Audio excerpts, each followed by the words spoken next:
Hello ನಮಸ್ಕಾರ. ಇವತ್ತು ಇಂಡಿಯಾದಲ್ಲಿ 70% ಆಫ್ ಸ್ಟಾರ್ಟಪ್ಗಳು ಫೇಲ್ ಆಗ್ತಾಯಿದೆ. ಆದರೆ ಅದ್ರ ಫೌಂಡರ್ಗಳು ಏನಿರ್ತಾರೆ ನೋಡಿ, ಅವರು ಮಾತ್ರ ಲಕ್ಷಾಧಿಪತಿಗಳು ಮತ್ತು ಕೋಟ್ಯಾಧಿಪತಿಗಳಾಗ್ತಾರೆ. ಇವಾಗ ನಮಗೆ ಗೊತ್ತಿರೋದು ಏನಂದರೆ, ಇವಾಗ ಯಾರೇ ಲೋಕಲ್ ಆಗಿ ಒಂದು ಅಂಗಡಿ ಇಕ್ಕಿದ್ದಾರೆ ಅಂದ್ಕೊಳ್ಳಿ, ಅಂಗಡಿ ಲಾಕ್ಸಲ್ಲಿ ಹೋದರೆ ಕೂಡ ಆ ಓನರ್ ಕೂಡ ಲಾಸಲ್ಲೇ ಹೋಗಬೇಕು. ಆದರೆ ಈ ದೊಡ್ಡ ದೊಡ್ಡ ಕಂಪ್ನಿಗಳು ಏನಿದೆ ನೋಡಿ, ಝೆಪ್ಟೋ, ಝೊಮ್ಯಾಟೊ ಇಲ್ಲ ಸ್ವಿಗ್ಗಿ, ಈ ಎಲ್ಲ ಕಂಪ್ನಿಗಳು ಪ್ರಾಫಿಟೇ ಮಾಡ್ತಾಯಿಲ್ಲ. ಎಲ್ಲನೂ ಬಂದು ಪ್ರಾಫಿಟು ನೆಗೆಟಿವಲ್ಲಿ ಹೋಗ್ತಾ ಇದೆ. ಆದರೂ ಕೂಡ ಈ ಫೌಂಡರ್ಗಳು ಮಾತ್ರ ತುಂಬ ಶ್ರೀಮಂತರಿದ್ದಾರೆ. ಇವಾಗ ಬೋಲ್ಟ್ CEO ತಗೊಳ್ಳಿ, ಕಂಪ್ನಿ ಲಾಸಲ್ಲಿ ಹೋಗ್ತಾ ಇದ್ರು ಕೂಡ ತುಂಬ ಶ್ರೀಮಂತರಾಗಿ ಒಳ್ಳೊಳ್ಳೆ ಕಾರು ಮನೆಗಳು ತೊಗೊತಾರೆ. ಅದೇ ಭಾರತ್ ಪೇ ಫೌಂಡರ್ ಕೂಡ ಅಷ್ಟು, ಅವ್ರ ಮನೆಯನ್ನೇ ಬಂದು 40 ಕೋಟಿ ರೂಪಾಯಿ ಇದೆ. ಅದರಲ್ಲೂ ಡೈನಿಂಗ್ ಟೇಬಲ್ 10 ಕೋಟಿ ರೂಪಾಯಿ ಅಂತೆ. ಆದರೆ ಭಾರತ್ ಪೇನ್ ಪ್ರಾಫಿಟ್ ಮೇಕಿಂಗ್ ಕಂಪ್ನಿನ ಅಲ್ಲ, ಅದು ಕೂಡ ಲಾಸ್ ಮೇಕಿಂಗ್ ಕಂಪ್ನಿನೇ. ಆದರೆ ಏನಕ್ಕೆ ಚಿಕ್ಕ ಮಾಮೂಲಿ ಅಂಗಡಿದ್ದವನು ಮಾತ್ರ ಲಾಸಲ್ಲಿ ಹೋಗ್ತಾ ಇದ್ದಾನೆ, ಈ ದೊಡ್ಡ ದೊಡ್ಡ ಕಂಪ್ನಿಗಳ ಫೌಂಡರ್ ಮಾತ್ರ ಹೆಂಗೆ ಶ್ರೀಮಂತರ ಆಗ್ತಾ ಇದ್ದಾರೆ.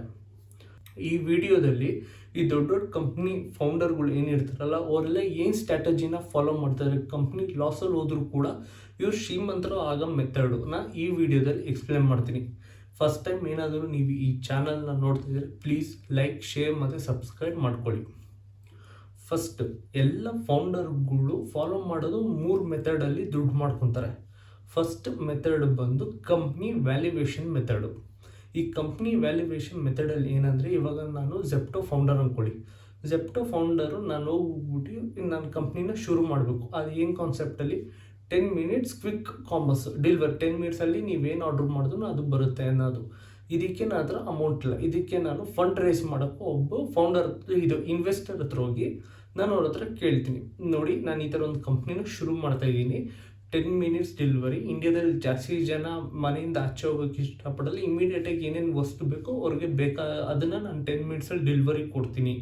ನಾನೊಂದು 1,00,000 ಆರ್ಡ್ರುಗಳು ತೊಗೊಂಡ್ರು ಕೂಡ ನನಗೆ ಇಷ್ಟು ಪ್ರಾಫಿಟ್ನ ನಿಮಗೆ ಮಾಡಿಕೊಡ್ತೀನಿ ಅಂತ ಹೇಳಿ ಒಂದು ಕಂಪ್ನಿಗೆ ಒಂದು ವ್ಯಾಲ್ಯೂಯೇಷನಲ್ಲಿ ತೊಗೊಂಡು ನಾನೊಂದು ಇಷ್ಟು ಶೇರ್ಗಳನ್ನ ಸೇಲ್ ಮಾಡ್ತೀನಿ. 2%, 3% ಶೇರು 2 ಕೋಟಿಗೋ 3 ಕೋಟಿಗೋ ಸೇಲ್ ಮಾಡ್ತೀನಿ. ಇವಾಗ ನಾನು 5% ಶೇರ್ನ ನಾನು 5 ಕೋಟಿ ರೂಪಾಯಿಗೆ ಸೇಲ್ ಮಾಡಿದ್ರು ನನ್ನ ಹತ್ರ ಇವಾಗ 95% ಶೇರ್ಗಳು ಇರುತ್ತೆ ತಾನೆ. ಇವಾಗ ಆ 95% ಶೇರ್ ವ್ಯಾಲ್ಯೂ ಬಂದು 95 crores ಆಗುತ್ತೆ. ಈ ರೀತಿ ಈ ಫೌಂಡರ್ಗಳು ಕೂಡ ಶ್ರೀಮಂತರ ಆಗ್ತಾ ಇದ್ದಾರೆ. ಇದೇ ರೀತಿಯಲ್ಲಿ ನಾವು ನೋಡ್ತೀವಲ್ಲ, 23-24 ವಯಸ್ಸಲ್ಲೇ ಈ ಫೌಂಡರ್ಗಳು ಬಿಲಿಯನೇರ್ಸ್ ಆಗಿರ್ತಾರೆ. ಇಂಡಿಯಾದಲ್ಲಿ ಯಂಗೆಸ್ಟ್ ಬಿಲಿಯನೇರ್ ಆಗಿದ್ದಾರೆ ಅಂತ ಇದೇ ಮೆಥಡಲ್ಲಿ ಅವ್ರು ಬಂದು ಅಮೌಂಟ್ ಮನೇಲಿ ಇಟ್ಕೊಂಡು ಇಲ್ಲ ಬ್ಯಾಂಕ್ ಬ್ಯಾಲೆನ್ಸಲ್ಲಿ ಇದ್ದೋ ಶ್ರೀಮಂತರಲ್ಲ, ಅವ್ರು ಬಂದು ಕಂಪ್ನಿ ವ್ಯಾಲ್ಯೂಯೇಷನು ಅವ್ರ ಹತ್ರ ಇರೋ ಶೇರ್ಗಳು ಇಂದನೇ ಶ್ರೀಮಂತರು ಆಗಿರೋದು. ಸೊ ಇವಾಗ ಇವ್ರ ವ್ಯಾಲ್ಯೂಯೇಷನ್ ಆಯಿತು, ಅಪ್ಪಿ ನಾಳೆ ಏನಾದರೂ ಆ ಕಂಪ್ನಿ ವ್ಯಾಲ್ಯೂಯೇಷನ್ ಡೌನ್ ಆಯಿತು ಅಂದ್ಕೊಳ್ಳಿ, ಆಟೋಮ್ಯಾಟಿಕ್ಕಾಗಿ ಅವ್ರ ನೆಟ್ವರ್ತ್ ಕೂಡ ಡೌನ್ ಆಗುತ್ತೆ. ಇವ್ರ ಹತ್ರ ಇರೋದೆಲ್ಲ ಬಂದು ಪೇಪರಲ್ಲಿರೋ ಕರೆನ್ಸಿ, ಇದು ಬಂದು ಬ್ಯಾಂಕಲ್ಲಿ ಕರೆನ್ಸಿ ಅಲ್ವೇ ಅಲ್ಲ. ಮಾರ್ಕೆಟ್ ತಕ್ಕಂಗೆ ಇವ್ರ ವ್ಯಾಲ್ಯೂ ಕೂಡ ಕಡಿಮೆ ಆಗ್ಬೋದು, ಇಲ್ಲ ಜಾಸ್ತಿ ಕೂಡ ಆಗ್ಬೋದು. ಸೆಕೆಂಡ್ ಮೆಥಡ್ ಏನು ಫಾಲೋ ಮಾಡ್ತಾರೆ ಈ ಫೌಂಡರ್ಗಳು ಅಂದರೆ, ಓಲ್ಡ್ ಸ್ಕೂಲ್ ಮೆಥಡನ್ನ ಫಾಲೋ ಮಾಡ್ತಾರೆ. ಈ ಓಲ್ಡ್ ಸ್ಕೂಲ್ ಮೆಥಡ್ ಏನಂದರೆ ಸಂಬಳ ತೊಗೊಳೋದು. ನಾರ್ಮಲಾಗಿ ಏನು ಫೌಂಡರ್ಗಳು ಶೇರು ಡಿವಿಡೆಂಟ್ ಅಂತ ತೊಗೊತಾರೆ. ಈ ಫೌಂಡರ್ಗಳು ಏನು ಮಾಡ್ತಾರೆ ಅಂದರೆ, ತಿಂಗಳಿಗೆ ಇಷ್ಟು ಸಂಬಳ ಇಲ್ಲ ವರ್ಷಕ್ಕೆ ಇಷ್ಟು ಸಂಬಳ ಬೇಕು ಅಂತ ತೊಗೊತಾರೆ. ಸ್ವಲ್ಪ ಜನ ಫೌಂಡರ್ಗಳು ಬಂದು 100 ಕೋಟಿ ತೊಗೊತಾರೆ, ಸ್ವಲ್ಪ ಜನ ಫೌಂಡರ್ ಬಂದು ತಿಂಗಳಿಗೆ ಬರೀ 40,000 ಕೂಡ ತೊಗೊತಾರೆ. ಅದು ಇಂಡಿವಿಜುವಲಿಂದ ಒಬ್ಬರಿಂದ ಇನ್ನೊಬ್ರಿಗೆ ಡಿಪೆಂಡೆಂಟು. ಸ್ವಲ್ಪ ಜನ ರಿಸ್ಕ್ ತೊಗೊಳಕ್ಕೆ ಇಲ್ದಿರೋರು ಕಂಪ್ನಿ ಲಾಸ್ ಆದ್ರೂ ಓಕೆ, ನಾನು ಇಷ್ಟು ದುಡ್ಡು ತೊಗೊತೀನಿ ಅಂತ ಹೇಳ್ತಾರೆ. ಇದು ಸೆಕೆಂಡ್ ಮೆಥಡಲ್ಲಿ ಹಿಂಗೆ ಫೌಂಡರ್ಗಳು ತೊಗೊತಾರಂತೆ. ಇವಾಗ ಇನ್ನು ಥರ್ಡ್ ಮೆಥಡ್ ಬಂದು IPO ಮೆಥಡು. ಈ ಥರ್ಡ್ IPO ಮೆಥಡ್ ಏನಿದೆಯಲ್ಲ, ಇದು ಸ್ವಲ್ಪ ಟೈಮ್ ತೊಗೊಳುತ್ತೆ ಯಾವುದೇ ಕಂಪ್ನಿಗಾದ್ರೂ. ಈ ಕಂಪ್ನಿ ಏನು ಮಾಡ್ತಾರೆ, ಫಸ್ಟ್ ಆಲ್ರೆಡಿ ಇನ್ವೆಸ್ಟರ್ ಹತ್ರ ಅಮೌಂಟ್ ರೇಸ್ ಮಾಡಿಕೊಂಡು ಸ್ವಲ್ಪ ಲೆವೆಲ್ಗೆ ಎಕ್ಸ್ಪೆಂಡ್ ಆಗಿರ್ತಾರೆ. ಎಕ್ಸಾಂಪಲ್ ಬಂದು ಇವಾಗ ಬೋಟು ಮತ್ತು ಝೊಮ್ಯಾಟೊ. ಈ ಝೊಮ್ಯಾಟೊ ಅವರೆಲ್ಲ ಒಂದು 10 ವರ್ಷದಿಂದ ಇನ್ವೆಸ್ಟರ್ ದುಡ್ಡು ತೊಗೊಂಡು ಈ ಕಂಪ್ನಿನ ಎಕ್ಸ್ಪೆಂಡ್ ಮಾಡಿದ್ರು, ಜನರ ಹತ್ರ ಫೇಮಸ್ ಆದರು ಮತ್ತು ಕರೆಕ್ಟಿಗೆ ಆರ್ಡ್ರ್ ಕೊಡ್ತಾಯಿದ್ರು. ಅವ್ರು ಇಂಟರ್ನಲ್ ಡೆವಲಪ್ಮೆಂಟ್ ಎಲ್ಲ ಮಾಡ್ಕೊಂಡ್ರು. ಇವಾಗ ಇಂಟರ್ನಲ್ ಡೆವಲಪ್ಮೆಂಟ್ ಎಲ್ಲ ಆಯಿತು, ಇವಾಗ ಪ್ರಾಫಿಟ್ ಮಾಡೋಕ್ಕೆ ಶುರು ಮಾಡ್ಬೇಕನ್ನೋ ಟೈಮಲ್ಲಿ ಏನು ಮಾಡ್ತಾರೆ ಅಂದರೆ, ಈ ಫೌಂಡರ್ಗಳು ಈ ಕಂಪ್ನಿಗಳು IPOನ ಲಾಂಚ್ ಮಾಡ್ತಾರೆ. ನಾನು 1,00,000 IPOಗಳನ್ನ ಬಿಡ್ತಾಯಿದ್ದೀನಿ ಅಂತ ಲಾಂಚ್ ಮಾಡ್ತಾರೆ.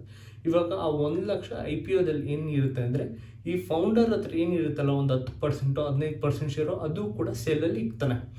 ಈ ಸೇಲಲ್ಲಿ ಇಕ್ಕಿದಾಗ ಏನಾಗುತ್ತೆ ಅಂದರೆ ಜನರು ನಾರ್ಮಲ್ ಆಗಿ ಇಷ್ಟು ಬಿಟ್ ಮಾಡಿ ತೊಗೊತಾರೆ. ಒಂದು ಶೇರ್ನ 100 ರೂಪಾಯಿಗೋ ಇಲ್ಲ ಒಂದು ಶೇರ್ನ ಬಂದು 50 ರೂಪಾಯಿಗೋ ಕೊಟ್ಟು ತೊಗೊತಾರೆ. ಇವಾಗ ನಾನು 1,00,000 ಶೇರ್ಗಳಿದೆ ಅಂದ್ಕೊಳ್ಳಿ, ಅದನ್ನು ನಾನು ಬಂದು 100 ರೂಪಾಯಿಗೆ ಸೇಲ್ಗೆ ಇಕ್ಕಿದ್ದೀನಿ. IPO ಒಂದು ಶೇರ್ ವ್ಯಾಲ್ಯೂ ಬಂದು 100 ರೂಪಾಯಿ ಅಂತ. ಇವಾಗ ಜನರೆಲ್ಲ ತೊಗೊಂಡಾಗ ನನಗೆ ಟೋಟಲ್ ಬಂದು 1 ಕೋಟಿ ರೂಪಾಯಿ ಆಯಿತು.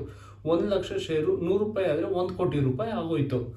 ಆ ರೀತಿ ಫೌಂಡರ್ಗಳು ತಮ್ಮ ಹತ್ರ ಏನಿರುತ್ತಲ್ಲ ಶೇರ್ ವ್ಯಾಲ್ಯೂ ಅದನ್ನು ಸೇಲ್ ಮಾಡಿ ಕೂಡ ಕಂಪ್ನಿಗೂ ಅವರು ದುಡ್ಡನ್ನ ಸಂಪಾದನೆ ಮಾಡ್ಕೊತಾರೆ. ಇದು ಬಂದು ಲಾಸ್ಟ್ ಮೆಥಡ್ IPOದಲ್ಲಿ. ಈ ಮೆಥಡಲ್ಲಿ ಒಂದು ಫೌಂಡರ್ಗಳು ಇನ್ನು ಆ ಕಂಪ್ನಿ ಬೆಳೆಯುತ್ತೆ ಅಂದಾಗ ಅವ್ರು ಶೇರ್ ಸೇಲ್ ಮಾಡ್ದಿರ ಸ್ವಲ್ಪ ಶೇರ್ಗಳು, ಇನ್ವೆಸ್ಟರ್ ಶೇರ್ಗಳು ಮಾತ್ರ ಸೇಲ್ ಮಾಡಿ ಒಂಚೂರು ದುಡ್ಡನ್ನ ತೊಗೊಂಡು ಕಂಪ್ನಿನ ಇನ್ನು ಡೆವಲಪ್ ಮಾಡೋರು ಕೂಡ ಇರ್ತಾರೆ. ಸ್ವಲ್ಪ ಜನ ಏನಂದರೆ ಇವಾಗ ಇಂಡಿಯಾದಲ್ಲಿ ಇವಾಗ ಝೊಮ್ಯಾಟೊ ಇದೆ ಅಂದ್ಕೊಳ್ಳಿ, ಅದು $10 ಬಿಲಿಯನ್ ದಾಟಿ ಹೋಗೋಕ್ಕಾಗಲ್ಲ. ಯಾಕಂದರೆ ಬೇರೆ ಕಾಂಪಿಟೇಟರ್ಸ್ ಇರ್ತಾರೆ. ಸೊ ಏನು ಮಾಡ್ತಾರೆ, ಇನ್ನು ನನ್ನ ಕೈಲಿ ಇನ್ನು ಎಕ್ಸ್ಪೆಂಡ್ ಅಂತೂ ಮಾಡೋಕ್ಕಾಗಲ್ಲ, ಇನ್ನು ಇಕ್ಕೊಂಡು ಏನು ಮಾಡಲಿ, ನಾನು ಹೊಸ ಕಡೆ ಹೋಗ್ತೀನಿ ಅಂದ್ಬಿಟ್ಟು ಈ ಕಂಪ್ನಿಗಳಲ್ಲಿ ಏನು ಶೇರ್ ಇರ್ತಾರೆ ನೋಡಿ ಫೌಂಡರ್ಗಳು, ಆ ಶೇರ್ಗಳನ್ನೆಲ್ಲ ಸೇಲ್ ಮಾಡಿಬಿಟ್ಟು ಬಂದಿದ್ದಷ್ಟು ದುಡ್ಡನ್ನ ತೊಗೊಂಡು ಆಟೋಮೆಟಿಕಾಗಿ ಕಂಪ್ನಿಯಿಂದ ರಿಸೈನ್ ಮಾಡಿ ಆಚೆ ಹೋಗ್ತಾ ಇರ್ತಾರೆ.